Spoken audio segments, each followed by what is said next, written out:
But I'd like all men to change and have a better attitude, but that isn't going to happen in my lifetime. So, yeah, I'd just like women to know about this, to understand it a bit more, and to be able to say no and not fear the repercussions of that no. I think it's time that the community found a way to listen to us as we name the problem.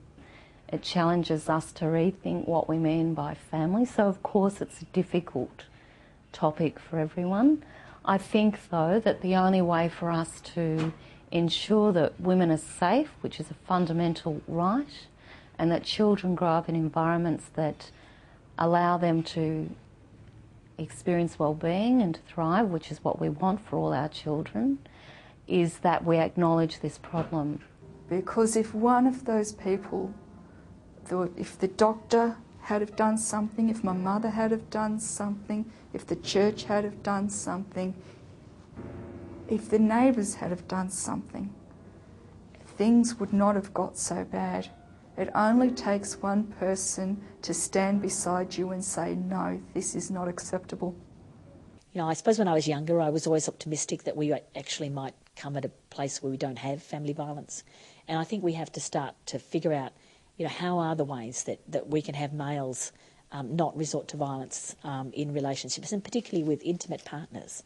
How can we stop young men, you know, getting onto this path and behaving this way? And I guess there's still a fair bit of work on that. And maybe we're also at a point we need to think about that prevention part in much more significant ways perhaps than we have in the past. Whether it's Indigenous people making a stand, whether it's, you know, a poster or a commercial, or mainstream and all communities coming together, you know, a woman from a Sudanese community or an Indigenous woman saying that we're not going to put up with it. It comes back to educating our community as well, you know, and filtering. You know, you start off with the elders, but you also got to start with those kids. It comes back to our kids. Our kids is our next generation. I always say to my kids, those ads come on TV, Australia says no to violence.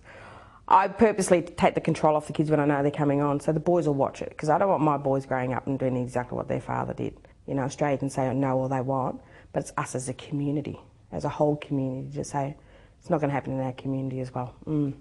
Men have an absolutely vital role to play in building a world free of men's violence against women. You know, what I'm concerned about is to be true to myself and to act with integrity, and to, you know, try to model and to speak out a kind of ethic of non-violence. And it seems to me that, yes, that's challenging in some ways, but it's also, I don't know, the very least I can do.